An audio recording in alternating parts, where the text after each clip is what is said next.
Hello and welcome to the Friends and Music Podcast. Today I'm sitting with Mark. Hey, Mark. Hi, Blair. How are you? I'm good, man. How are you? Dude, I'm amazing. I'm feeling so amazing because just over a week ago, we got to talk on the phone for the first time in years. And now we're here. Now we're seeing each other face to face, and you guys can't see it, but there's a beaver on my screen and it is just fascinating. I said I was done processing it. I kind of lied. This is the coolest thing. Well, here's some advice I'm going to give you for free, Mark. If you're looking at beavers on your computer, probably shouldn't tell people, and you might want to clear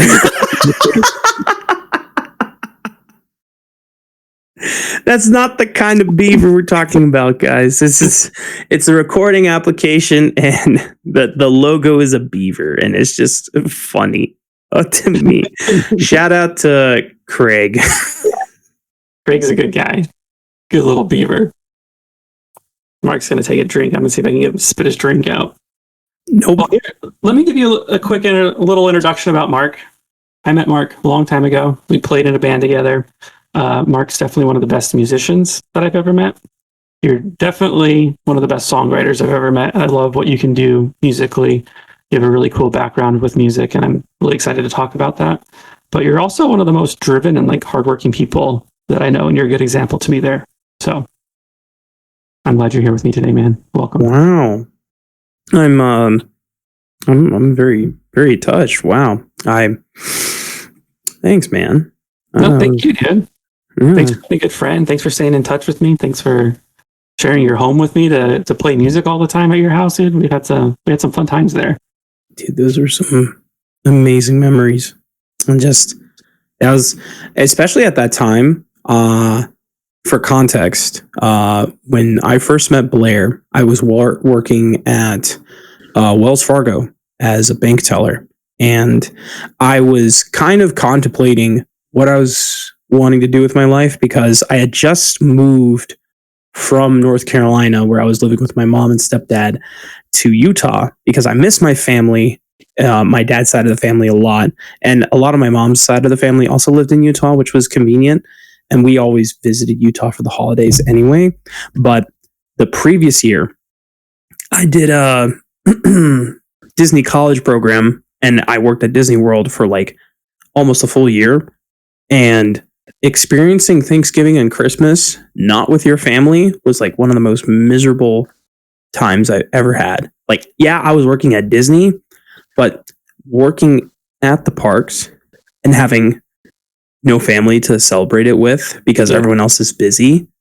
The only thing I could get out of it was at least I'm trying to make someone else's experience nice and happy. Yeah. Since they're coming there for the holidays. But I was just I never want to experience this again. And after the Disney internship, I went home to North Carolina, took a semester off. Technically, I was doing classes at home, but I was only taking one or two classes. And I was just I want to spend time with my mom and stepdad. And then I decided I want to transfer to the University of Utah and live with my dad. So that's in 2015, 2 years before me and Blair meet. I take classes for a year. Going into my second year, 2016, 2017, I'm actually not really loving school as much as I used to, and I don't know what to do about it. And I missed making money because even though the Disney job was not that, it was minimum wage in Orlando, Florida, which making $8.25 an hour or something. I was well, at least I had money to buy stuff with, and I miss having money for myself. So I was I wonder if I could do part-time school and part-time job. I'm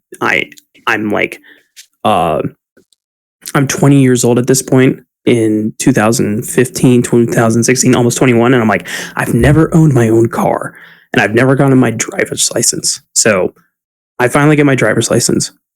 And on the day I get my driver's license, I'm I want to go get a job. So I apply to Wells Fargo, get a bank teller job. Second week of working, and I get my first paycheck. I go to a Kia or like what is it, Larry H. Miller dealership. I'm like, I want to get a car. And it wasn't the most intelligent way of going about it because I just took the first car he gave me, which was I don't know if you remember this, Blair, the Kia Forte. I remember it. And the gray Kia Forte, or I guess it was like silver, but I just remember being behind the wheel. I'm like, oh my God, wait, I could buy this.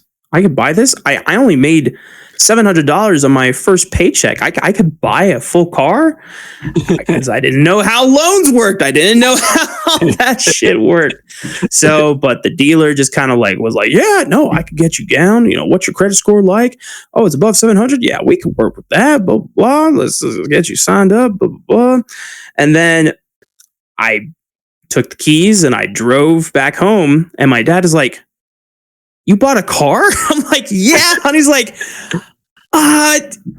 you should have told me. Like, I could have like helped you get a better deal. Or but he was like, well, you have a car. Congratulations. And I'm like, yeah. And he's like, if you do this again, please take me with you. I will get you a better deal. Yeah. But through this Wells Fargo, I meet a personal banker named Kyle Kokenauer, and we were chatting about music, and he was like one of my first friends at this bank place, and he was like, hey, do you like play music? I'm like, yeah, and I've been playing guitar, and I sang in a few bands for many years. I did stuff in high school, and I did stuff in middle school, and I did stuff in early college. And he's like, well, I play bass, and I have a friend of mine who's actually moving to Utah from Idaho, where I used to live, and he's a drummer. You want to get a band together? I'm like, sure, okay. It sounds cool. And he's like, yeah, no, like, you'll love Blair. Yeah, like Blair's like super cool, and he's super chill, and he's really good on drums. Like, we should meet. I'm like, okay. So I go to this meeting. And I don't think I've ever told Blair this specifically, but my first impression of Blair was not to what Kyle had prepped me for, but I think I understand why Blair came in to this meeting where I think it was me, Blair, was Kyle's wife there? I believe so. Yeah, because I think it was at Kyle's place. And we're all sitting down, and Kyle is doing most of the talking, and Kyle is the most chipper about it, all of it. And you just have this look of like, you are just like unconvinced about this whole thing. And I don't remember if you had mentioned in that first meeting to Kyle's like, you did this shit in Idaho, because I don't think you brought that up with me in the room until we got to know each other more. Yeah. But I just remember that first impression. I was like, whoa, Blair's like, in modern day terms, I would be like, whoa, Blair's got this aura about him. Like, he's just like, he's like intimidating almost. Literally. So what I want to know what was going on in your mind that day on the first meeting. Yeah, I've been cautious about like telling this story in a recorded setting because I don't want to be mean or be rude or nothing like that. But yeah, I've also not said his name, but you already did that, so cat's out of the bag. I played in a band with him previously, and he kind of just ghosted us. You're talking about modern day in terms of aura. I'm going to use ghosted, the modern term, but also that's very relatable to the band that we were in. So maybe we'll circle back to that. So yeah, I had a conversation with him previous to that. As far as I just said, no, not interested. No, thank you. I let him talk me into it, pull the friend card, say that he's not going to do what he did again. And we can cut to the chase and say that he did do exactly what he did before. He did it again. And that's when I told you, I think it was like the first time that he just didn't show up. I said, hey, been here before. I tried to come on this with the best attitude that I could because I said yes, and so I didn't want to, ruin your feelings towards him. But at the first time, it was, hey, I know the patterns, I know what happens, and you were hopeful that it wouldn't happen. I was very to the point of, this happens once, it's just going to continue to happen. So I know somebody else that can join the band, which he's been on. We've talked about that, so now we can kind of piece together the Cheshire origin story. But but yeah, so that there's nothing against you. It was nothing against anybody. It was just I went into that little sit down of not really too eager to join. Yep. But we did come up with a fun. Fake band name. I don't know if that's right. Just placeholder band name. But your contact information has never changed in my phone. It is still Mark Tri-Tip. Oh, that's right. Tri-Tip. Oh my God. There was 3 of us starting the band, so we said we're Tri-Tip right now. Yeah. And then it turned into the Real Tips. Mm-hmm. I think that was your doing, and then Cheshire, which is where it landed. So, did I fill in my part? Are we back to you? Yeah, that was. It definitely makes sense, and I pieced together. Like, I imagine this is what Blair was thinking at that first meeting, but I'm glad you confirmed it. So, with this, with the original 3, we only played one concert together at the Beehive. Yeah, or lounge. Yeah, that was a funny gig because we didn't have any. I don't think, maybe we only had one original at that point with Black Market Doctor. Do we have 2? I think Bring It On as well. We played that day. Oh, so we played. I think we had 5 songs with 3 covers, 2 of our own. That's what I remember. That's right. Yeah, you're right. You're right. Because we did the cover of "What Makes You Beautiful" by One Direction as one of them. Such a fun cover. Yeah, that was. I'm so glad you were down with that. That was one of the first things that I was like, okay, this is a green flag for Blair. He's down to punkify, boy band pop, and yeah, God, that was a fun one. And then we would. I don't know. But look back and see, because that was a fun one. And then what else? Please continue. First date was always our go-to, or no, not first date. Rock show. Rock show. Yeah. Rock show was always our warm-up song whenever we came in. And then that was our go-to opening anywhere. We also played a Rise Against song. Give It All. But I don't know if we ever played it live. I know we would practice it a lot. Yeah, that was another warm-up song. I remember Offspring we'd play. All the Kids Aren't All Right. Yeah. Good one.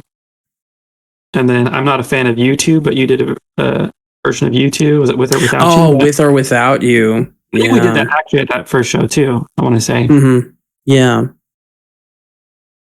I think the main feedback you had and request was, when we get to the second half, can we just go hard?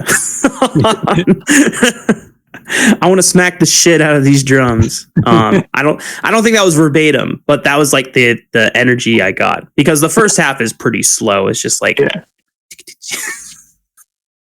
very twinkly, just fun. Yeah, very twinkly. We also did I think we did a Sum 41 song, practice wise.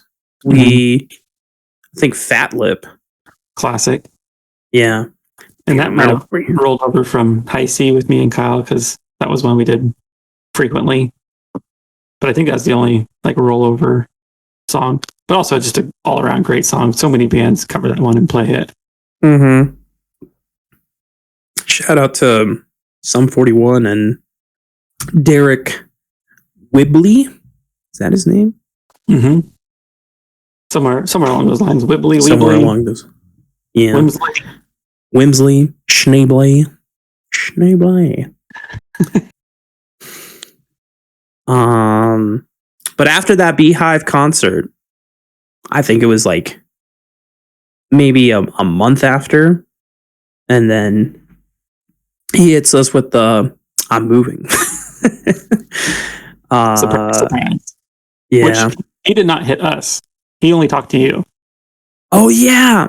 He quit talking to me.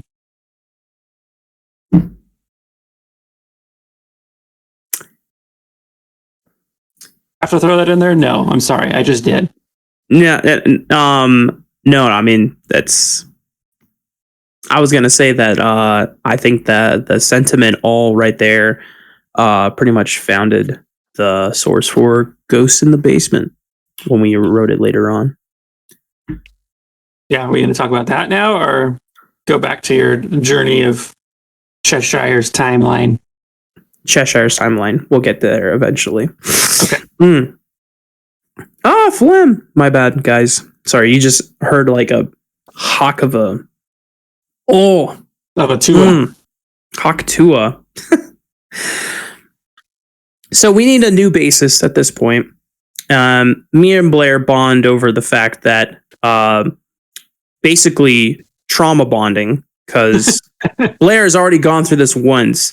I'm experiencing it for the first time. And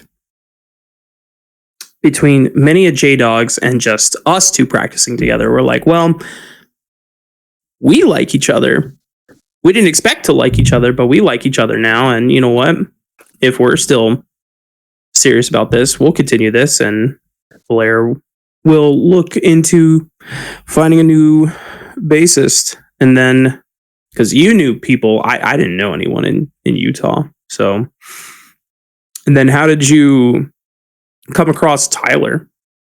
Was he also moving? See, with me before in Idaho, Right. And he had moved back to Utah. And so he played rhythm guitar in high C, which was kind of, I think his first introduction was playing in a band. And then when he moved to Utah, he has a desire to play live music. He loves music just as much as you and I. And so I said, would you consider bass? And so he said, yep. And so Kyle's amp was still in the basement. And so he just bought a bass. And I think he picks it up very fast. What about you? What do you think?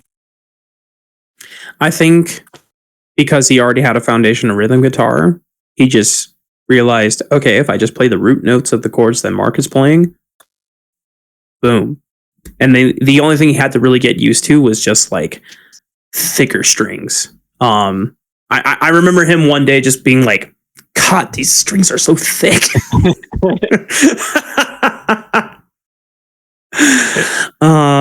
But I think later on, I knew one of the things that I really enjoyed about Tyler is that even if he was like very new to bass and he was novice at it, he was always pushing himself to like be a better bass player and not just do the bare minimum, which I definitely. like. Yeah, just the effort alone is what makes me appreciate a bandmate or a teammate in any aspect of life more than if you already have, like, if you have skill for it but you don't put effort into displaying that skill, then I don't fucking care what else you do, but someone is trying to be better, I'm going to give that person a lot more of my respect and a lot more of my time to working with that person, which is exactly what Tyler did. And he was, yeah. Good. And he was also involved with a lot more of the songwriting process too. I mean, Somewhere I Belong was all him. And that was such a cool song to put together, because that is, I think, by far our most experimental song that we ever put out. And yeah, so he brought a song, which I think he was a little hesitant to bring up at first. But yeah, he brought that aspect into it. And like you said, he had the willingness and, desire to be in a band. So that's pretty much all I ask, man. Like, if you want to be there and you're going to put forth the effort, he definitely had that. And then I think something else that was new to him was backup vocals and then vocals, and then he killed it all. Mm-hmm. So it wasn't just like one thing. It was multiple aspects all at once, and he did a great job. Yeah. No, that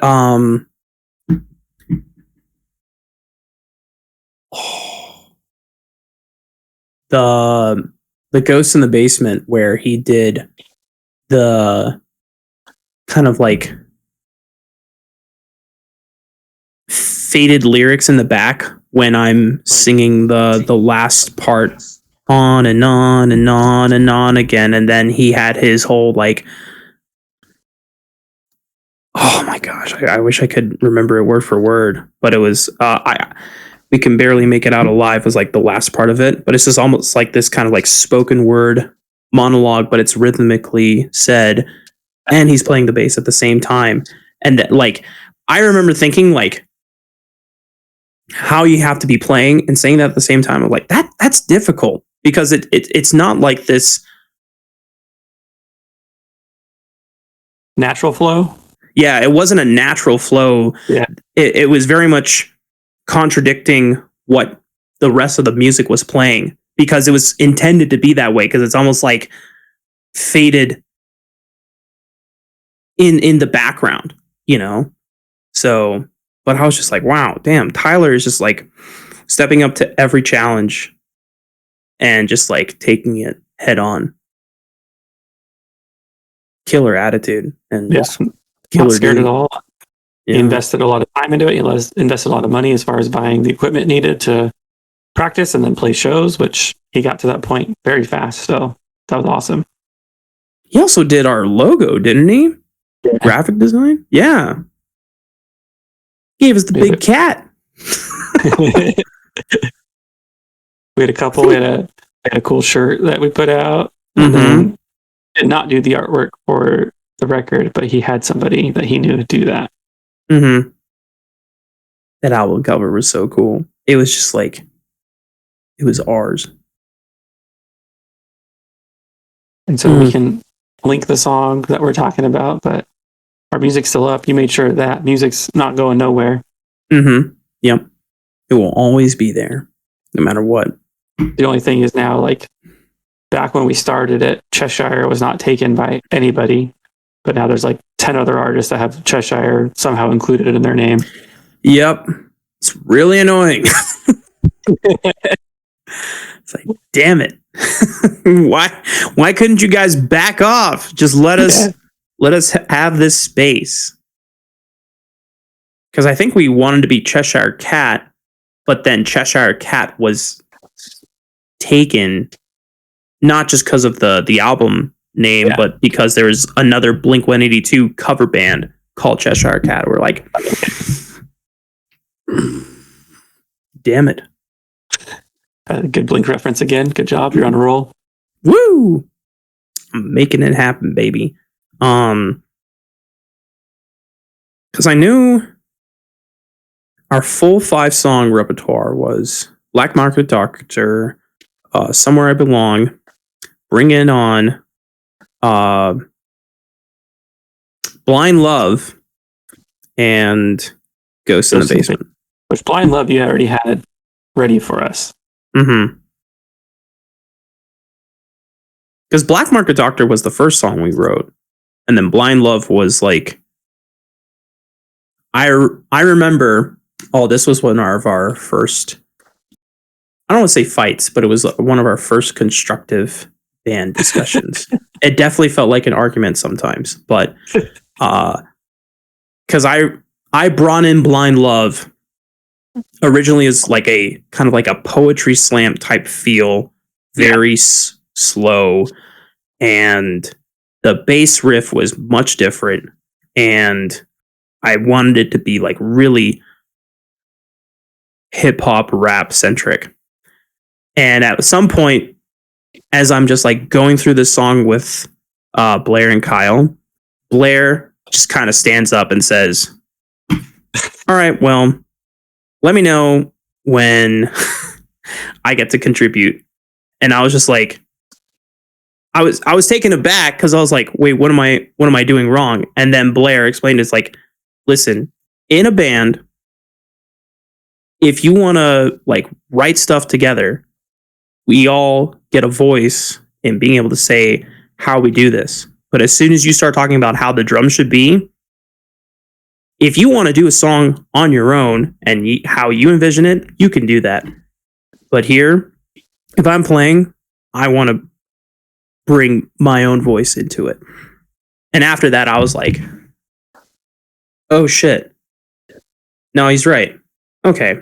And so I felt bad, but then we came to an agreement, and then we started fiddling around with it. We increased the tempo, and I don't think I would have had the drums be done any other way on that song by the time we reached the final product.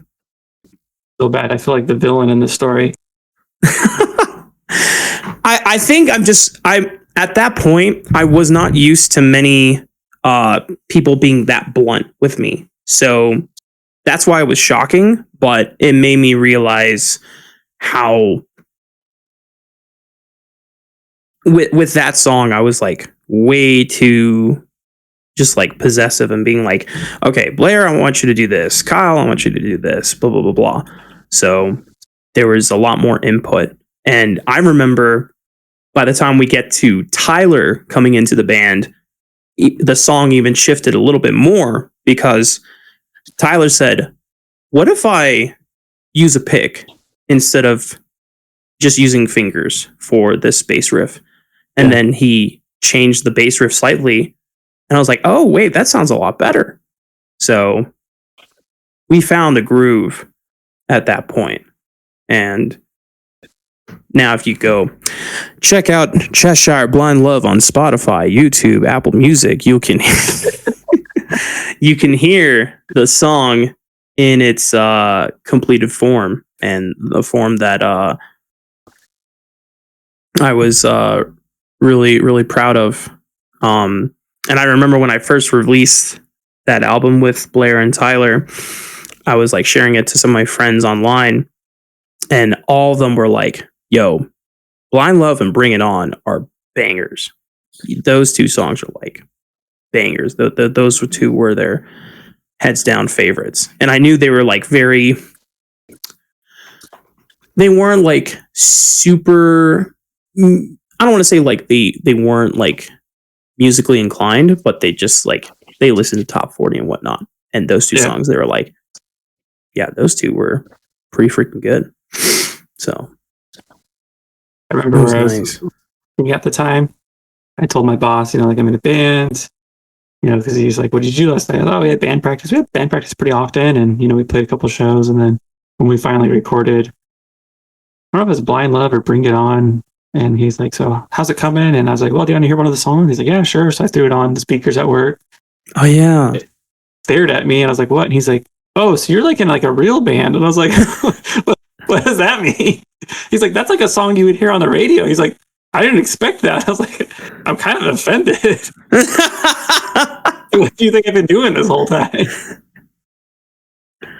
Just getting together, just shooting the shit, just make a noise. But no, I do want to put a little, I don't know if caveat's the right word, a little explanation, a little prequel to anybody that hasn't listened to our music.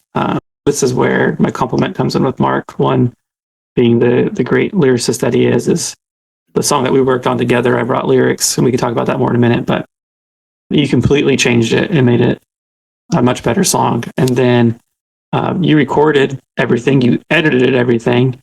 When we recorded the drums, we used what we had, which was 2 microphones. So we took a ton of takes to try to get good sound, and we just sat there and worked on mic placement, like where the best overall sound is going to be. And we recorded in your basement. So I'm not trying to like make lightly of anything that we did. It was DIY. We worked with what we had, and then you beautified everything that we couldn't get in the recording. Like you took care of it. You put more work and effort into those songs than Tyler and I. And I'm not trying to say anything bad about him, but there's a lot of credit deserved to you of the behind the scenes of making those possible. So 1, thank you. And 2, great job, dude. You did awesome. Thank you. I'm going to make sure I also credit a buddy of mine who was working at the other Wells Fargo branch. I went to Ryan Linsky. He had done some music stuff in the past, and he had I went over to his house one day for dinner, and then he showed me his full on mastering recording studio. It wasn't big enough that he could fit all of us in there, or even individually. It was only big enough for a vocalist and maybe a guitar. it was not big enough for drums. Otherwise, I was thinking, what if we re-record in here? But it wasn't going to be possible. But he did offer like, hey, if you got the tracks already mixed, I can try and master them for you. Because at that time, I did not know what the difference was between mixing and mastering. And he showed me that a lot of the things I was trying to do to get like the song as ready as possible, I was like hurting the track because I didn't realize that you could do that stuff in the mastering process. So he told me the biggest thing about when you're getting a mix ready to be mastered, you don't care about the volume of the overall track. What you care about is how loud are the individual tracks relative to each other. And if making sure that is where you want everything to sit in the mix. Don't worry about the overall loudness when you put it on your speakers. Just make sure that like, okay, do you want the guitars more prevalent? Do you want the vocals more prevalent? Do you want them panned over to the left or the right? Do you want the drums to sit center? Do you want them to be kind of like almost super ambient so that you hear them all around? And so I was like, what the fuck? I just kind of did what sounded good. So then I took my laptop over and he showed me a little bit of like, oh, this is what you can do here. This is what you can do here. This is what you can do here. And so then he helped me clean up the mix, and then he took over for the mastering process and he sent it back. And so that's where we got a lot of the finished products. But I really appreciated that Ryan was willing to do that. Didn't have to pay him at all. He just asked for credits on the final album once we released it, which I did. And yeah, but I think the toughest challenge of this whole recording process was just miking your freaking drums, because every time I looked up on YouTube how to mic everything and record everything, all these fucking people were like, yeah, so you wanted two overhead mics for your cymbals and everything. Then you got to get a snare mic. You got to get a tom mic. You got to get a bass drum mic. And I'm just sitting here. I'm like, dog, I only got one really good microphone. And the other microphone is like pretty decent. I can't record 8 inputs all at once. I would love to, but I can't. So how do we do that? And I think we just had to do multiple takes. We had to mic up your kick drum first, and then do a take with that alongside the Shure SM7B as just a general overhead mic. Then we did another take where we recorded the microphone a little closer to the snare to see if the snare would come through more relevantly, but then just having to comb through and making sure like, okay, does this take sound similar to this take? And then like really almost like Frankenstein things together and just make sure they all synced up. But we eventually got there, and I'm just glad that we were able to get the drums on there sounding as good as possible, because I just kept thinking to myself, man, Blair is so fucking good at drums, and if I cannot get that to show on this track, I'm going to be so sad. It's one of the things where like, even listening to Bring It On, I love that track, but every time we played it live, it was so much better live, man. The energy of us playing Bring It On and just what happened in the organic like way of how that track like song kind of evolved. I would always be like, oh, if we could just somehow capture that. I went on a bit of a tangent there, but that was kind of where my mind was at. Well, again, I want to say that you did a great job. You were very patient with the recording process, and you did amazing. Like, you worked hard. You put in a lot of time and effort. Thank you. Thank you to Ryan. He did a lot of work in helping you and helping us. So that was very nice of him. it was cool, like how people can come together and work on projects together. Like, Yeah. and we had a final result, which is great. It's still there. Music's there. Mm-hmm. I listen every once in a while. It's fun to go back and listen and reminisce and miss playing music, miss playing with my friends, Mm-hmm. playing in the basement, having your dad sneak down and just sit on the steps and listen, or sometimes he'd bust out his phone and record us or whatever. But Mm-hmm. missed them times. My dad was like our biggest fan, and I still to this day he is one of Blair's biggest fans too. My dad always talks about whenever like you come up in the conversation, he's just like, man, like I've played with so many musicians in as my time as for context, everyone, my dad played in salsa bands when he was my age. So this was like early 90s, yeah, like late 80s, early 90s, or like, yes, just turn of the 90s, because that's when he first comes to the States from Peru.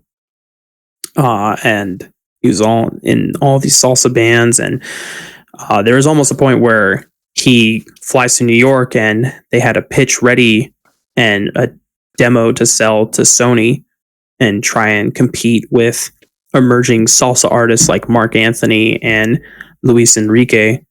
But then my dad decided to turn it down because I was just born. So he didn't want to not be a part of my life. So he gave that up. And obviously we don't know what would have happened or what could have happened, but I'm grateful that he's part of my life. But I knew that watching like the tape, like still, he is almost 60 and he still sings decently well, but I would watch tapes of him and I was like, wow, my dad was fucking sick, because he was a vocalist and he had such an insanely high range, and salsa has some like really like high tenor songs. But anyway, through all of that, my dad is like, I've played in so many salsa bands and I played with so many guys, and man, your friend Blair is just one of the best drummers I've ever seen. That guy's just like he plays not like, it's almost like just this force of energy. I don't know what like takes over him, but he just goes crazy every single time. I'm like, yeah, Blair's here to fucking smack the shit out of some drums, guys. And he just does it in a way that is just like rhythmically in time, and it just kicks ass. Well, I don't know what I owe you and your dad for saying those nice things, but I'll make it right. Thank you.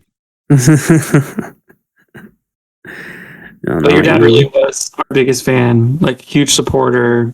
If he didn't let us practice his house, it wouldn't have got to where it got. And his like kind words, then, now still mean a lot to me, but it was very supportive having somebody that, was in the music industry give us good feedback, your grandpa included. I remember a couple times your dad would be like, okay, you guys are coming over on Thursday, right? And we're like, yeah. And he's like, okay, what kind of pizza do you want? He'd, have a little pizza party either before or after practice. And he's just so nice, dude. Like just so helpful and a good guy. And so it's really sweet to hear that he gave up, doing something so important to him to be there for you. That's a beautiful thing. Yeah. You're a lucky guy. You got a good dad, good family. I am very lucky. No, I love my dad. A lot of complicated family history over the years, but I never forget how grateful I am for him, and I always try to remember that. Speaking of which, my abuelos, like, I know they passed a few years back, but my abuelo, like he wasn't really for the rock music, but anytime we like brought our setup up to the living room so that he could like listen to it, he would have to do this. Not that he didn't like it. It's just it was really loud. To cover just covering his ears. there's a good video of us playing where it's just for your grandpa, just in the living room, and I think your little brother's recording, and he shows all of us playing, and then it pans to your grandpa covering his ears. It's so good. Yep. It's just shut up. But like you said, it's just his way to soften, to mute the sound, because we were loud. There was no way around that. We were also in that video too. We knocked off your pictures on the fireplace. Oh, that's right. We were so loud and we were just shaking everything. Rock and roll, baby. That's what it's all about. And so, what about your grandparents? They were involved musically as well, correct? Mm-hmm. They So the story behind them is that they grew up in like a very, very mountainous. I don't want to say. I mean, it was poor, but like they just grew up in like the mountains, kind of native area of Peru. This was like late 30s, early 40s and 50s, and it wasn't until they were adults and they got married and they had their first kid that they moved down from the mountains to like the actual city.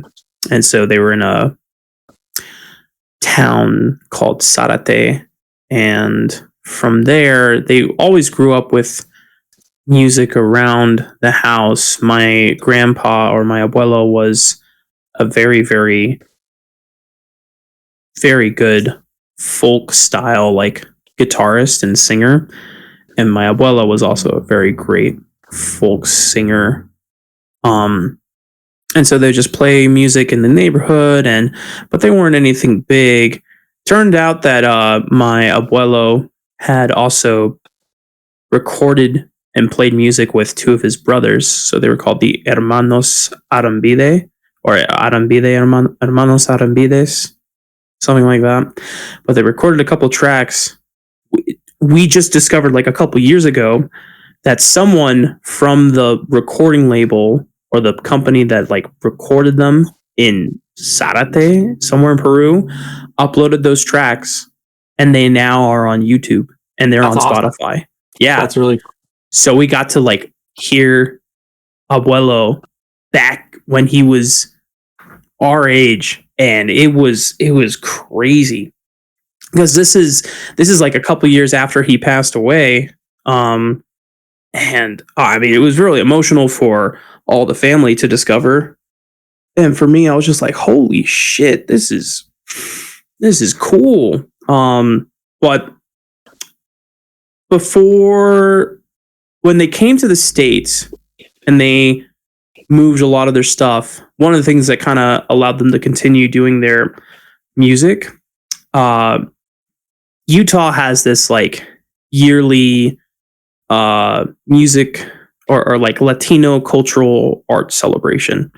And so they would have like music festivals, either here in Utah, or sometimes there would be like festivals in Vegas, sometimes in the other southwestern states. And there's a time in the early 90s, once they moved here, they would don the full like indigenous Peruvian clothing, and they would go and enter in these festivals and like perform their music. And they quickly became one of the more popular ones because just no one had ever really seen Peruvian folk music before, but they were really good, and they were one of the only ones to do it.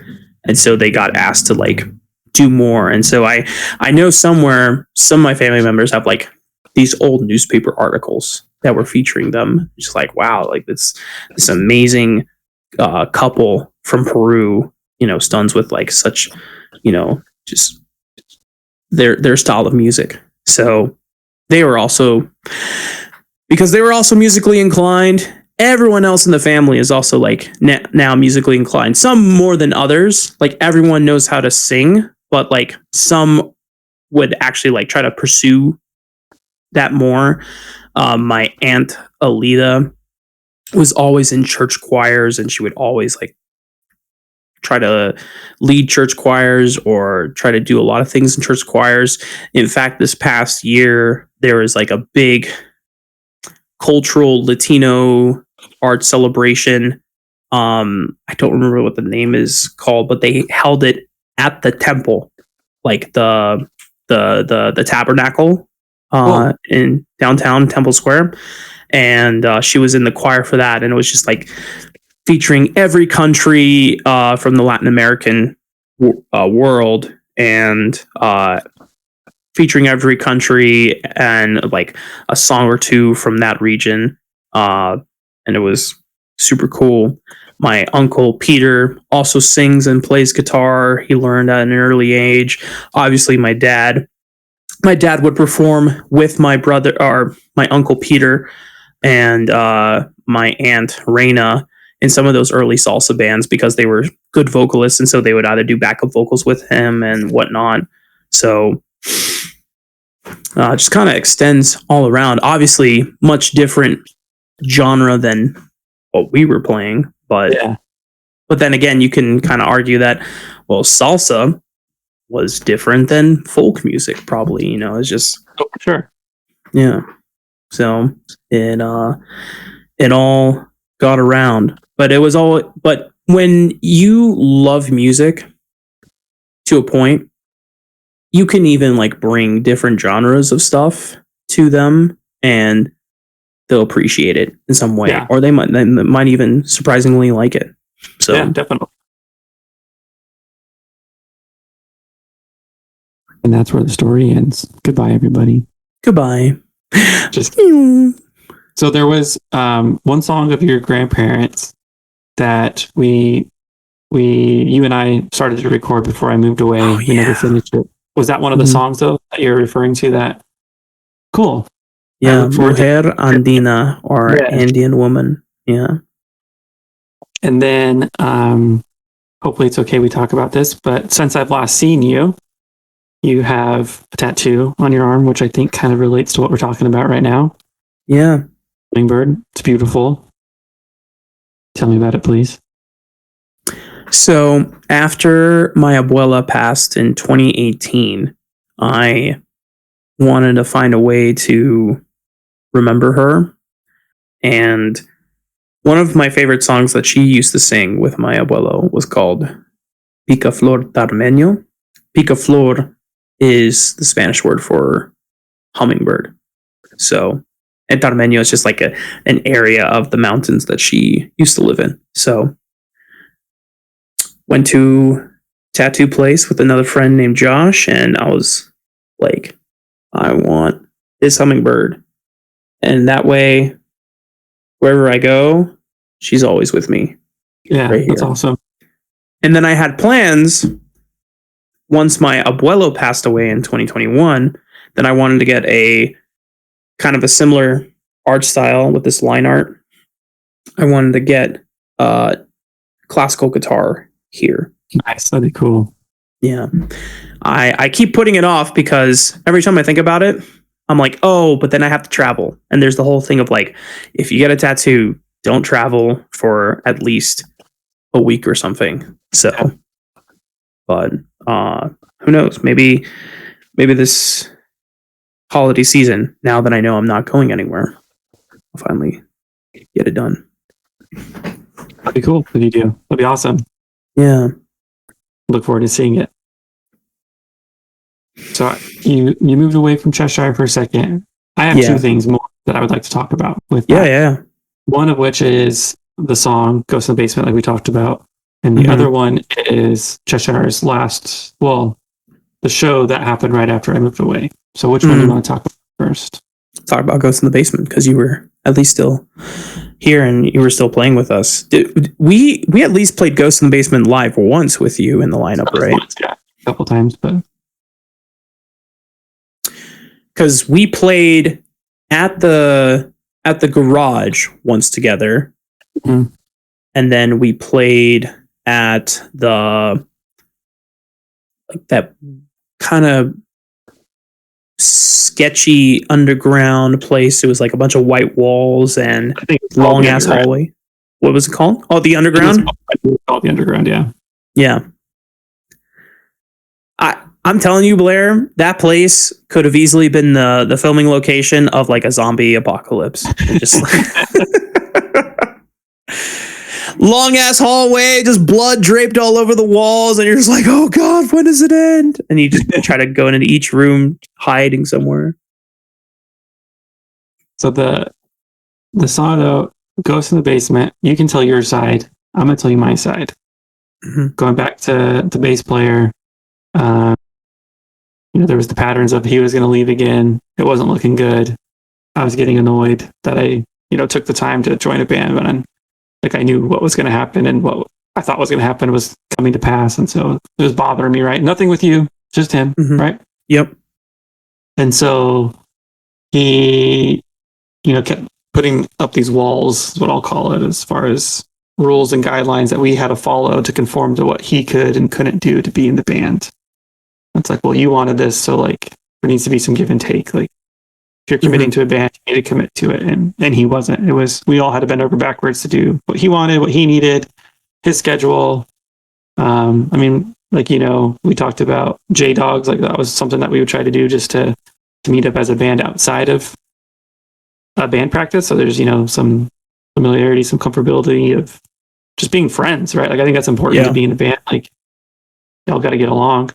I remember the first time we went to J Dogs, you had never been to J Dogs, right? Mm-hmm. And what did I tell you to order?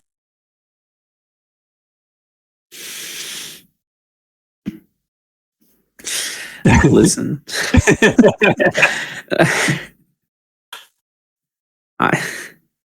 J Dogs is a hot dog place in Utah, I believe only Utah, and they serve only hot dogs because it's called J Dogs. So it's a hot dog place. Yeah. Delicious hot dogs. Go on, Mark. I ordered a burger. I asked if they had burgers. Mark's like, I've never been here before. What should I get? I said, order the hamburger. Dude. It's really good. You're like, all right, can I get the hamburger? I took it on good faith.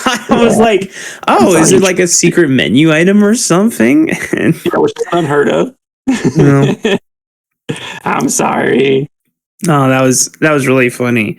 I don't remember the person that was there, but I just know that they gave me a look of like, huh? It was like it wasn't even like, are you joking with me? It's just like, I must have misheard you. What? Yeah. It's so other bass player, he wouldn't even come to those anymore. It was just band practice, and then he put the rule on, which just goes back to your family being so great. They would let us practice anytime, didn't matter day or night. And so we would try to practice at night because we all worked day jobs. Mm-hmm. And so the other guy was like, all right, 9:45, I have to leave. And so I don't know if it was the first or second time after that rule was implemented by him, but we were practicing a song, 9:45 hit. I don't know if he had timer or, alarm clock, but mid-song, he unplugged his bass, turned off his amp, walked away. And you and I just stared at each other like, did that just happen? Did you really just leave mid-song and not say anything? So I don't remember at what point, it was at that time or, when he actually quit showing up. I took some thoughts, put them on paper, called the song 9:45 because that's where that came from. And so it was a lot of anger and annoyance lyrics. And then you took it and did something magical with it and made it into an actual song with actual lyrics. And we called it Ghost in the Basement, which people can figure out. We practice in the basement, so where that idea came from. Mm-hmm. So yeah, that's like a testament to how good you are with lyrics. I gave you just some crappy, angry, emotional lyrics, and you turned it into a real song. So now you tell your side.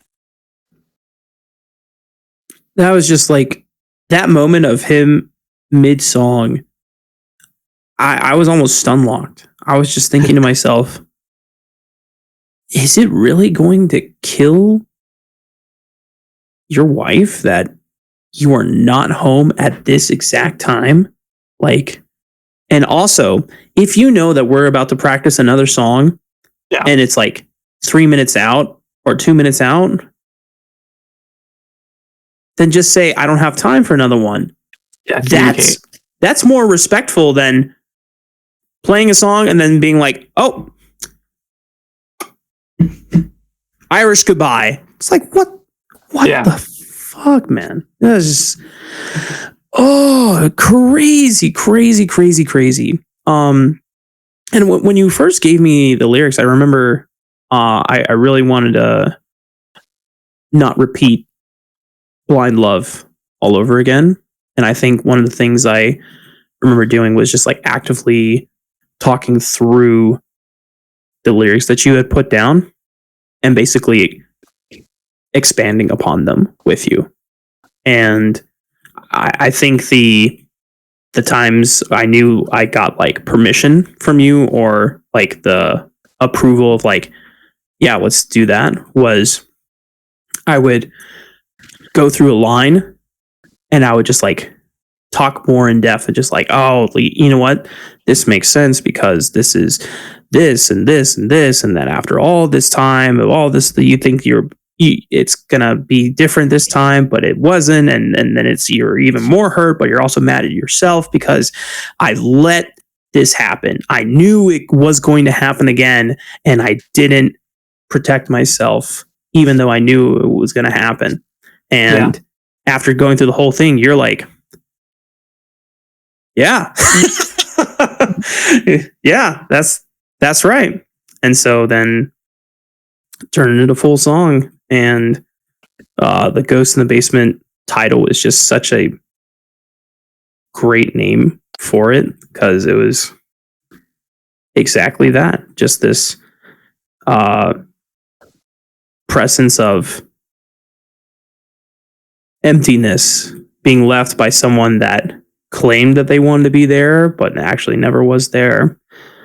And then that chorus was fun to write because I wanted to make sure that every line in that chorus, the thing that the word it ended on, would then continue and repeat as the beginning word of the next line. Signs are on the wall, walls are coming down, down, down we go and leave me now. Now that you're not here, here I will move on without you and your constant disappointment. Which you did such a good job at. And I think the first time I realized that in a song, and maybe your story is different. Mine was Taking Back Sunday, where they say, so sick of being tired and I'm so tired of being sick. Mm-hmm. Like, oh man, that's so cool how they could spin that. And I mean, that's kind of like, just reversing the lyrics, but still, picking up where you left off, ending in it. And so there was another song of lyrics that I had that I was working on, and I was trying to do that same thing. And so it's cool that, you're much better at it than I am, and you actually did it. Well, you had to be the source of the inspiration. And I found that as I write more songs these days, it was always hard to just get the first emotions out on paper. Because I felt like once I had something to look at and I came back to it later, I had a clearer idea of like, okay, how can I manipulate this? But every time I would like start writing something, I'd be like, this sounds cringe, delete. And then I just never continue. And that was always like super frustrating. But if someone gives me a springboard, which you did, it helps a lot. Boom. Exactly. I even the more I think about that song, the more I really enjoyed or remember enjoying the songwriting process, because I was really trying to incorporate a lot of the things that we had experienced as a band together. Like I even mentioned Knuckle Puck in there because I said somewhere in the bridge, something evergreen, like a pine tree, like JT said, always evergreen, because that's JT is the Knuckle Puck lead singer. Yeah. And there's a song, is it called Evergreen? Or it's called, yeah. Yeah. So it was, for me, it was just like this, like, it might be cheesy to say, but it was like a love letter to this band because it was like, wow, these are all the things that both Tyler and Blair have introduced me and we've experienced together. Like because of you guys, I got introduced to Movements, Knuckle Puck, Super Whatever, Citizen. There's one more band that we Spice Girls. we did not see Spice Girls live, although that would have been pretty cool.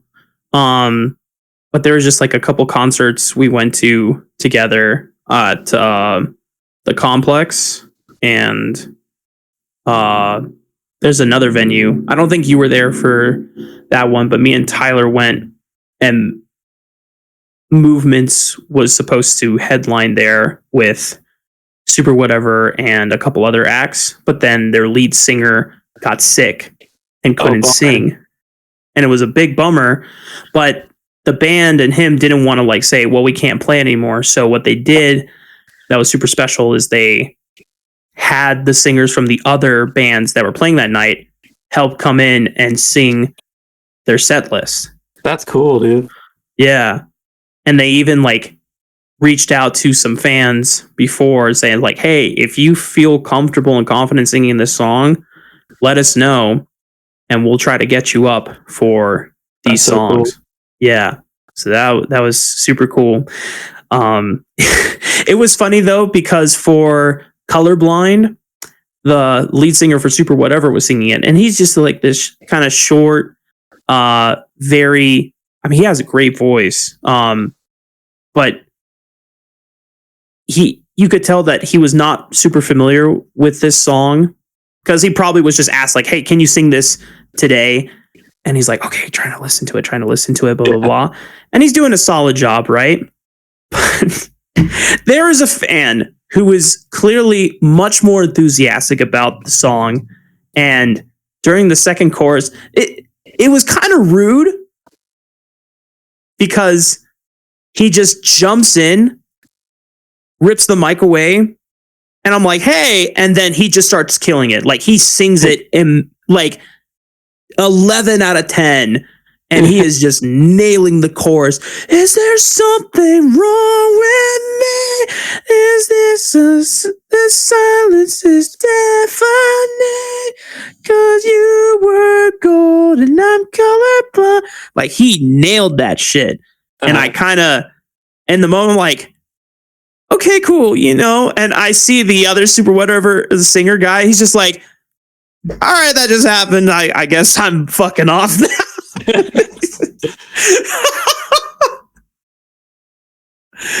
I was like, I don't know if I should feel bad, or I'm like, well, he is like, I don't want to say he's saving the performance, but he's definitely making the performance a lot better. So it is. But yeah, I mean, all those bands I wouldn't have known if it wasn't for you and Tyler. Cool. So put that in the song. Yeah, had to put it in the song, bro. Oh, sweet. So then the other thing that I wanted to touch on, which I'm just gonna turn it over to you. The background was we got Cheshire to a good spot. We were playing shows, recorded songs. It was fun. It was a really good time. We had a good place to practice, which is always half the battle with having a band. And you even gave us or made an Instagram account for us and got us to 1K followers. Dude, back then, that's pretty impressive. Mm-hmm. That's a lot of people. Yeah. I wasn't doing jack all with the Instagram account. Yeah, I distinctly remember you were doing a lot of the heavy lifting. You were just like interacting with a lot of the other upcoming bands, and you just knew where to like browse on the platform, and you just organically grew us to 1K followers, man.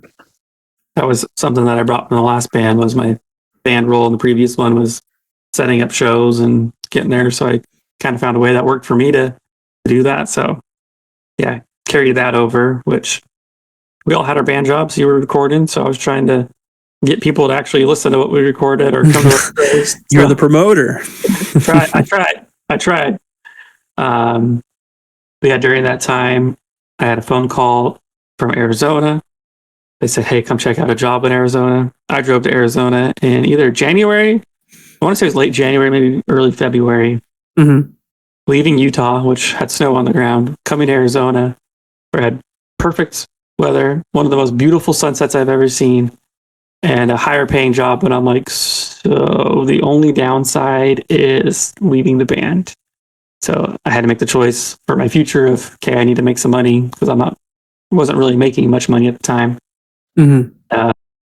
So yeah, I left. And one of the biggest regrets I have as a person and as a band member was not doing a show that we had set up. I mean, somebody filled in, but regret not being there. So do you want to take it from there? Yeah. The Belmont show.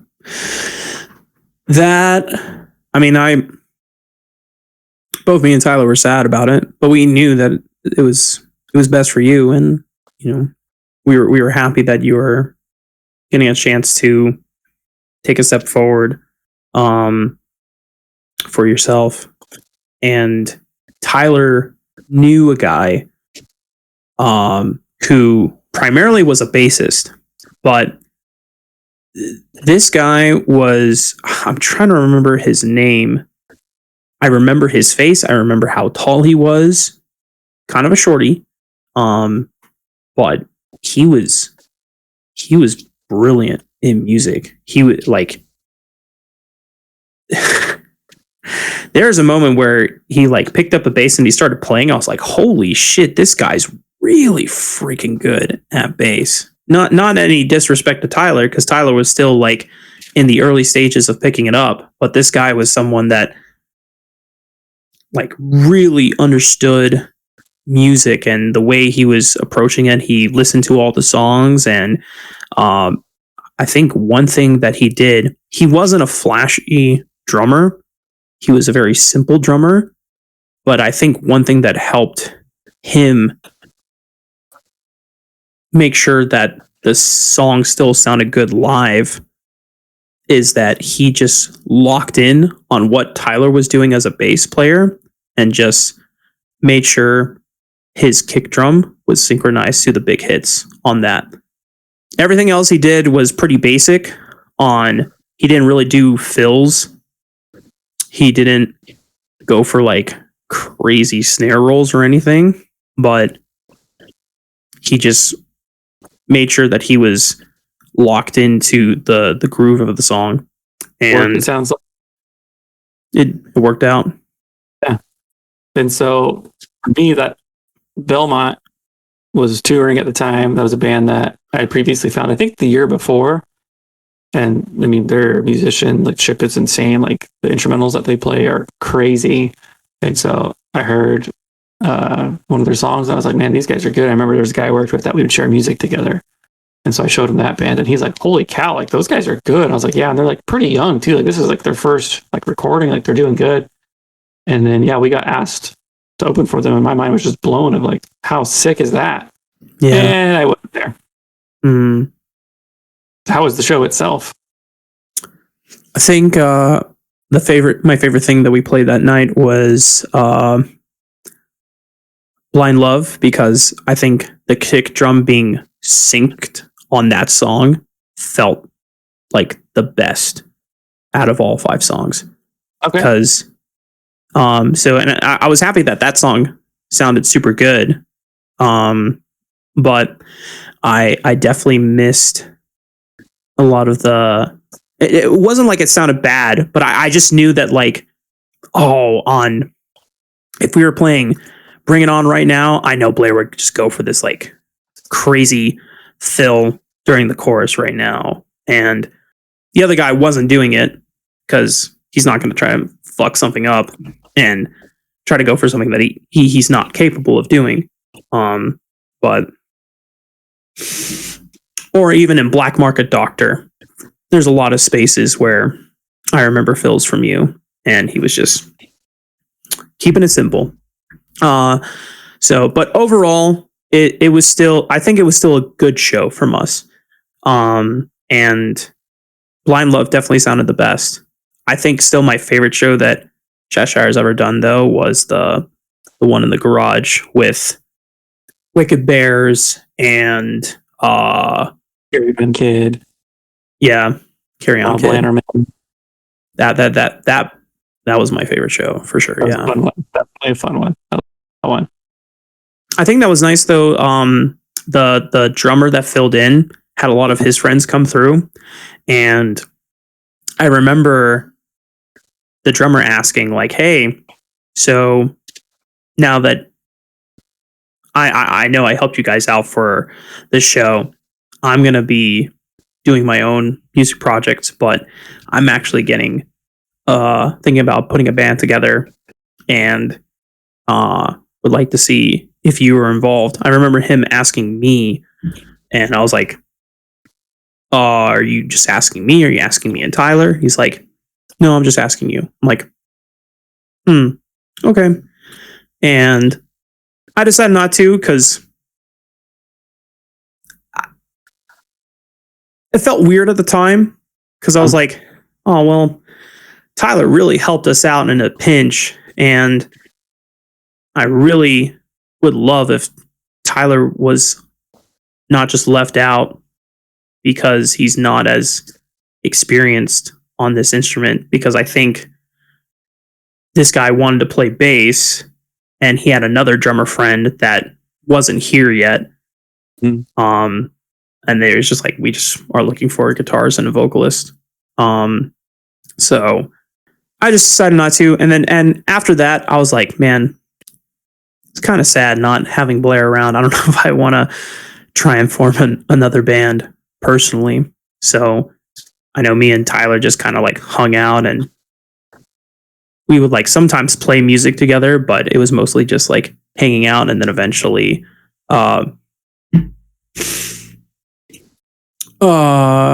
we stopped hanging out. I don't remember if like Tyler had moved away at some point, or we just kind of like, well, we're not playing together anymore. And I think at some point the pandemic happens. And then we all died at the end. Yep.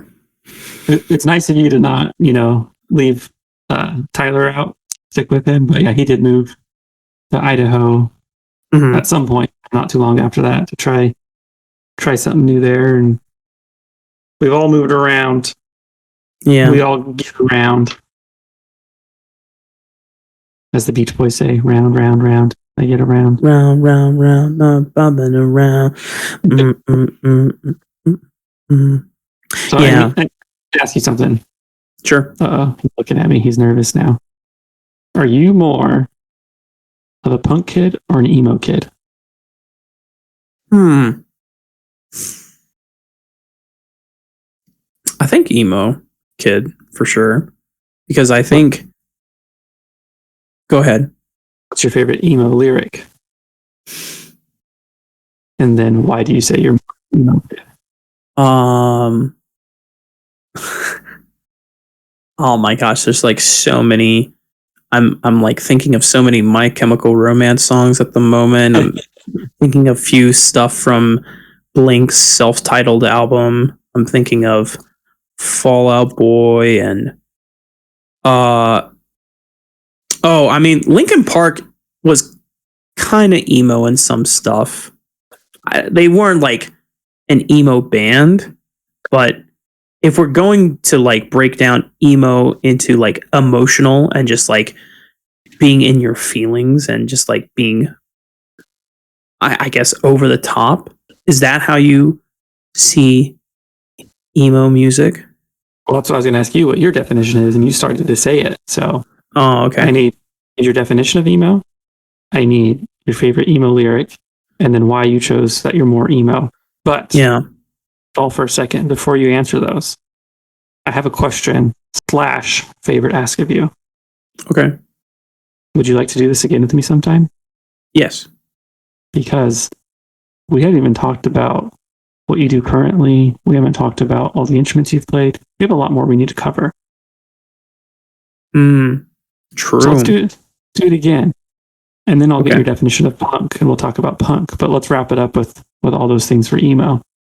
Sounds good. So the time is yours. Tell me, what's your definition of emo? Now that I got a chance to think more, I also realized that a lot of the bands that you introduced me to during our time in Cheshire were also kind of like in the emo renaissance. I remember that was like a discussion that was being had with all the people we went to the concert with, and then we would get food with after. Like there was a guy from Pop Warner that I really liked his stuff. He was just there as just like a spectator. Can't remember his name. Super tall dude. But he was just like, yeah, no, this is just this cool emo renaissance that is happening. And like, oh, you know what? My favorite emo lyric has to be by Movements. I think it's from Deadly Dole. What's it like being erased every time you fall asleep? Holy shit. Maybe that's not in itself an emo lyric, but that lyric was always like one of the most haunting things I've ever heard in a song. And that just captures what it's like, the feeling of having dementia, or at least knowing someone in your family that has dementia. And just that the whole song about talking about we're just going about in this dance where every time I come and visit you, it's just the same thing, you know. All right, how's school been? Even though you've been out of school for like 10 years at this point, can we go do this? It's like, I mean, can we go see G5 down the street? This business doesn't even exist anymore. You know, just all it's all heartbreaking, that entire song. And it's even though my grandparents didn't have dementia specifically, I knew there was a lot of similar sentiments, and just like, wow, some of the people that I've come to love and really love as a child, they're just like, I'm losing them. They're dying a slow death at this point. I was just like, holy shit, bro. Holy.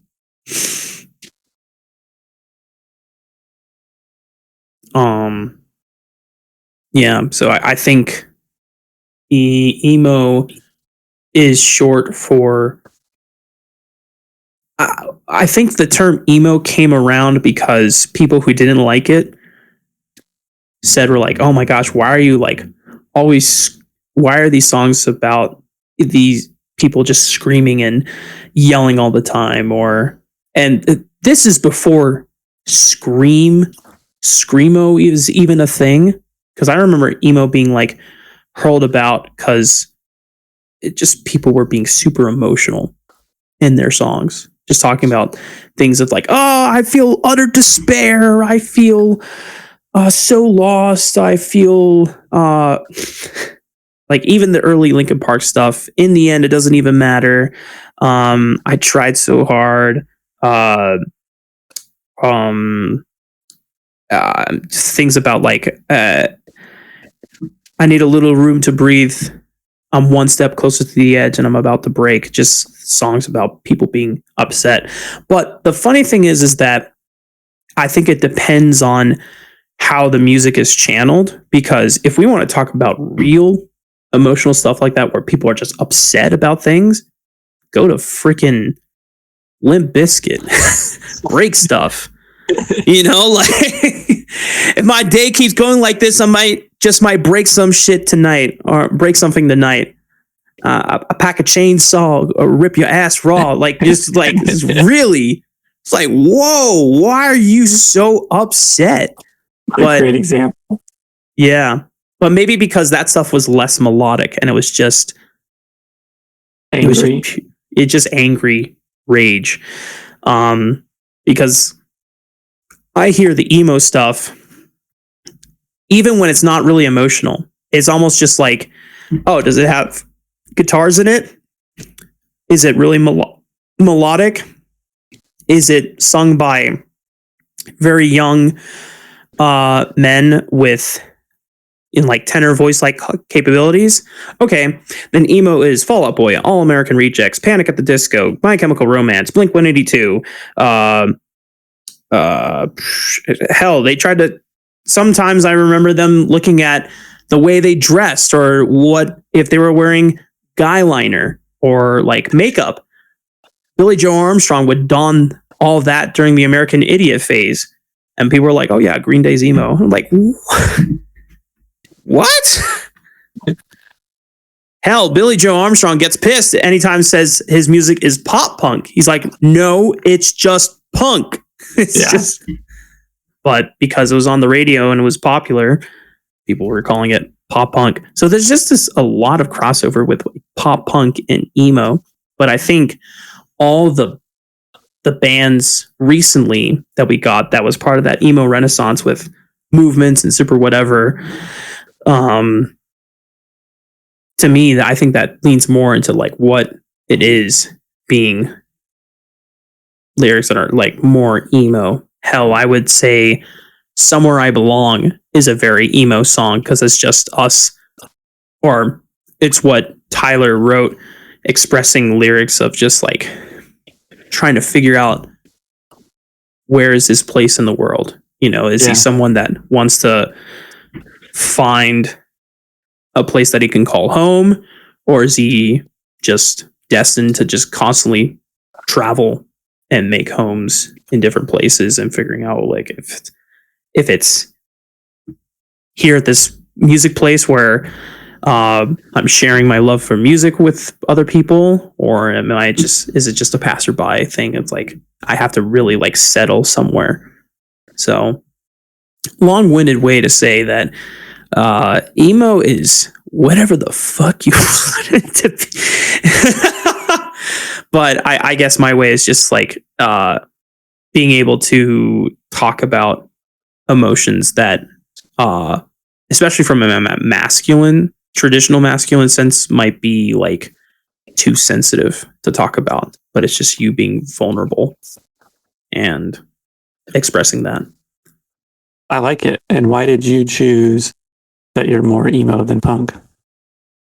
Because I don't think, despite how fucked up the political climate is, I don't know if I ever want to put my energy in rebelling against it or fighting it. And I think punk is definitely more, at least what I grew up understanding the definite or how punk first started is just like bands being anti-establishment, anti the norm, anti the what is going on. Whether it's, I think it started out just being like it's anti-political and anti whatever is the current societal traditional acceptance route. And then that evolves in fashion and style. Everyone is having like a clean look to them. Okay, well, we're gonna fucking have Liberty spikes on our heads. We're just gonna have spiky hair and, you know, wear ripped jeans and shredded tank tops. But then you get into the 2000s where it's a different essence of punk, and we call it pop punk. And I mean, to me, pop punk just looks like a bunch of guys wearing the diamond studded or the spike studded belts and wrist bracelets, walk into a Hot Topic store and get your full fit there. Graphic t-shirt, skinny jeans, like really, really skinny jeans. Get some Chucks, like Converse All-Star or Vans. Well, tell me, what did you buy from Hot Topic? Mostly shoes. So I know you've been in there.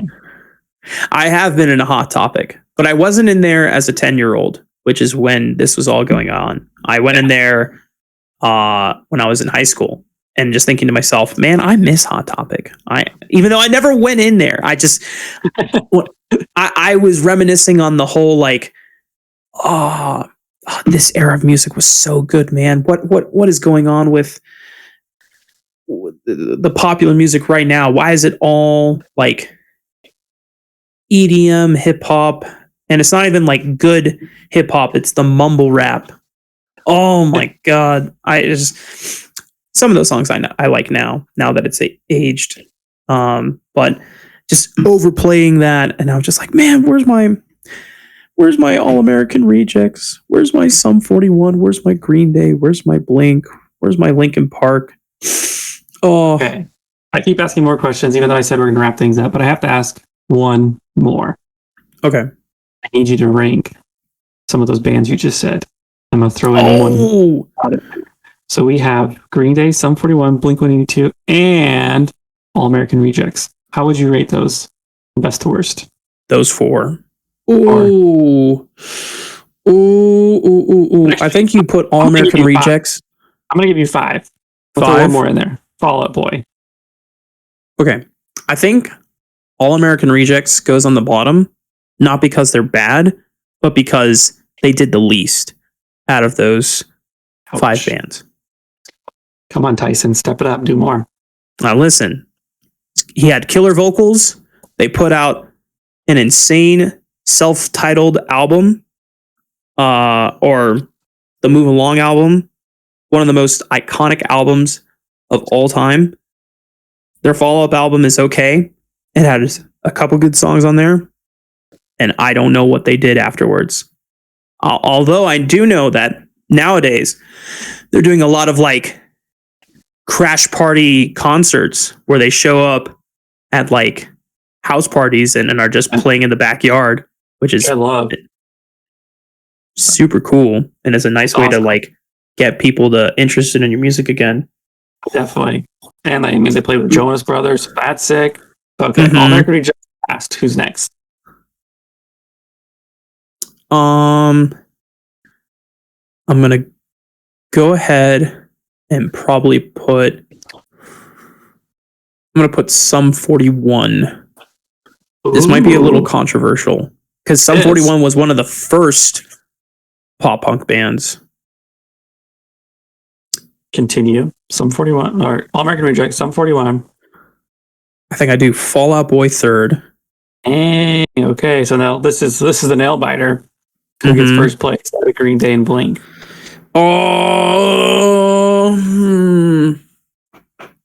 So what I'm weighing here is that Green Day puts out 2 rock operas, which are just like so fucking cool. And I think American Idiot was one of the most just like that album is why I never think I can be punk, because I would never have the confidence or the gall to just put out music like that. Specifically attacks your own politics. Like, I will talk shit about politics, but I will never, I don't know if I could, like, unless it like got to a point where it was really, really, really, really, really, really, really, really terrible, and it was putting my life in a point where it's like, I have to do something, then maybe. But still, I like, compared to what's going on now to back then, I feel like back then seemed pretty tame. And Billy Joe and the rest of Green Day are like, yeah, fuck you, Bush. Like, put out this whole album just saying American politics is awful and blah, blah, blah, blah. And the way that it was such, the album was crafted so well, and the songwriting is genuinely so good. It literally is probably one of the most important pieces of music ever put out. That being said, Blink 182 is number 1 and Green Day is number 2. Curveball. Are you just saying that because you know my answer, or is that your genuine? No, because Green Day, after 21st Century Breakdown, I started to like less and less. Whereas Blink 182 has always found a way to regain my interest and reinvent themselves. somehow, time and time and time again. And while Blink-182 never put out anything like a rock opera, or they never put out like I don't want to say they like pushed their genres that much. I think like Fall Out Boy is my number 3 because Fall Out Boy started like venturing into a lot of different genres and different styles of music so that they were no longer just pop punk. Yeah. Blink-182 does explore that with Neighborhoods, and even as they got into venturing from Take Off Your Pants and Jacket into the self-titled album, they started playing with a lot more electronic stuff, and Tom even wanted to like push his guitar sound differently too, using more pedals and using more delays. And I think somehow for me, the sound still always stayed as Blink, but it was different. And then when you get into Neighborhoods, and then even the most recent album, and they put out the song One More Time, I was like, oh my God, this is how you like pay tribute and reconcile with everything that has happened over the past 20 years as a band. If Blink-182 doesn't put out One More Time, they're my number 2. But because of that song and that album alone, they go back to my number 1 because they stayed relevant. I like that. Completely fair. And I like the answer, of course. Of course, I agree with that. Mm-hmm. I don't agree with Green Day being 2, but that's fine. This is your answers, not my answers. Mm-hmm. So I think we're gonna wrap it up there, man. We're gonna call this a day, and I look forward to doing this with you soon. But thank you for your time. Thanks for sharing the stories, and thanks for being honest. Something that I've kind of been a little afraid to do, but thanks for being honest with your stories. Yeah, my pleasure. All right, man. You take care. Thank you. You too. Bye bye.